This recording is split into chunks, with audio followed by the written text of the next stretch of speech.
आज हम kVAR को एम्पियर में कन्वर्ट करेंगे कि कितने kVAR का कैपेसिटर कितना एम्पियर करंट लेता है। तो वो मैं फॉर्मूला ड्राइव करता हूं, उससे कैलकुलेशन आएगा। तो यहाँ पे हमारा होता है kVAR। So kVAR equal to होता है √3 V इंटू आई। और यहां पे जो आई है वो IC होता है, ध्यान रखना। IC कैपेसिटिव करंट होती है, क्योंकि AC करंट के 3 कंपोनेंट होते हैं। एक होता है IE, IM और IC। ये जो हमारा IC है, IC जो करंट है ये बेसिकली कहलाता है कैपेसिटिव करंट। तो कैपेसिटिव करंट का मतलब हो गया कि हम यहां पे करंट निकालेंगे, वो कैपेसिटिव करंट होगी। अब मान लो कि 1 kVAR का कैपेसिटर कितना करंट देगा, तो हम जो है ना √3 into V voltage into IC, यहां पे V इक्वल टू 415 वोल्ट। क्योंकि वोल्टेज 415 क्यों ले रहे हैं, क्योंकि हम बात कर रहे हैं 3 फेज की। तो 3 फेज में जो कैपेसिटर बैंक होता है उसमें 415 वोल्ट होगा V। तो V 415 होगा, तो IC इक्वल टू kVAR बटे √3V। और अगर हम देखें √3V करते हैं, तो अगर मान लो कोई भी एग्जांपल लेते हैं, तो kVAR बटे √3, तो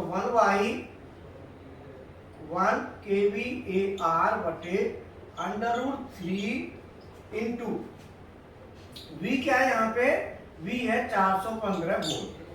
अब मैं बात करूं 1 इतने की, तो 1 बटे जो वैल्यू आएगी वो आएगी √3 गुणा 415 करना कितना होता है, √3 गुणा 415। तो ये जो वैल्यू आएगी उससे मैं कैलकुलेशन करके IC निकाल देता हूं। तो IC इक्वल टू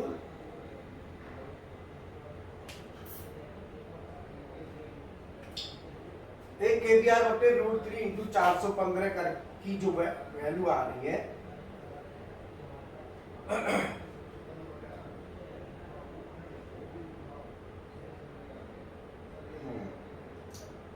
बंद कर ली।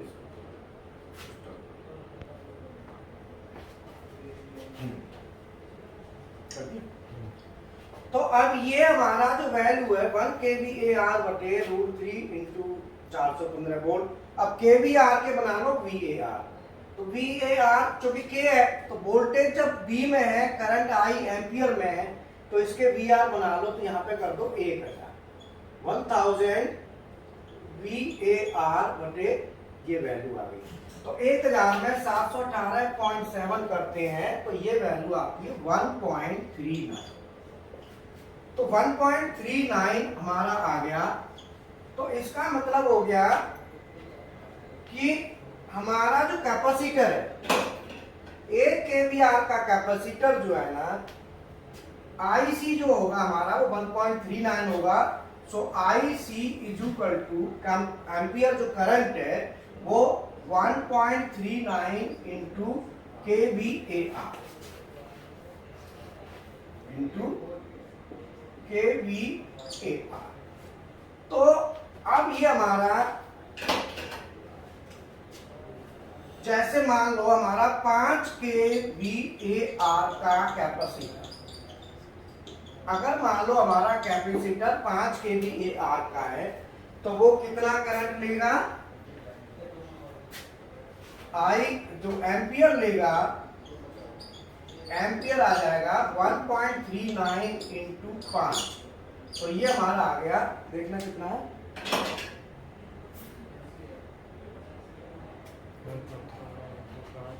6.95 6.95 एम्पियर।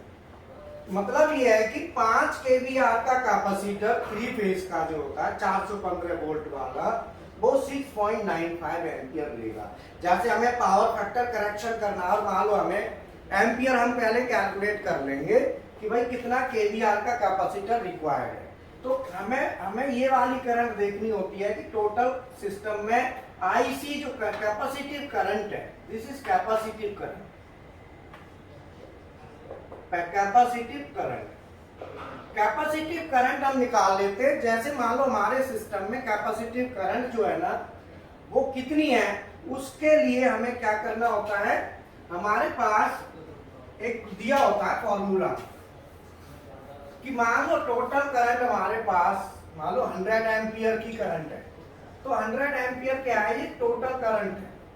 अगर हमारी टोटल करंट 100 एम्पियर है और cos फाई हमारा 0.8 है, तो हम क्या करते हैं, या 0.7 ले लो, cos फाई 0.7, तो 0.7 cos फाई में तो जो IE होता है जो जिसमें किलोवाट बनता है, तो किलोवाट जो बनता है दोनों अलग अलग, तो IE जो निकल के आता है वो आता है I cos फाई, तो ये हमारा आ जाता है 100 गुणा 0.7, और हमारा जो IC होगा वो होगा I sin फाई। तो I हमारी कितनी है, टोटल एम्पियर कितना है, 100 एम्पियर, ये टोटल एम्पियर 100 है।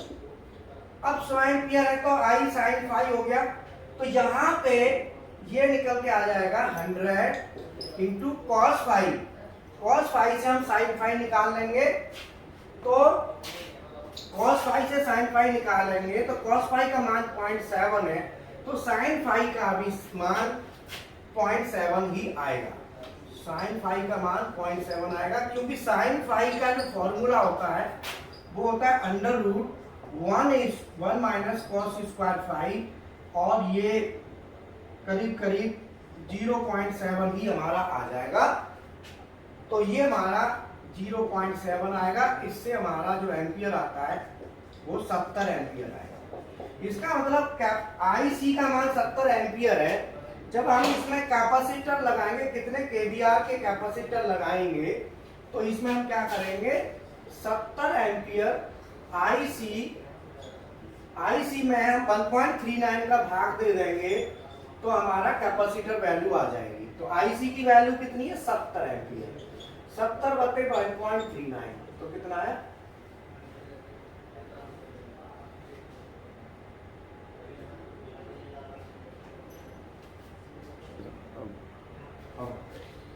अब ये जो वैल्यू हमारी आ गई 50.3 kVAr।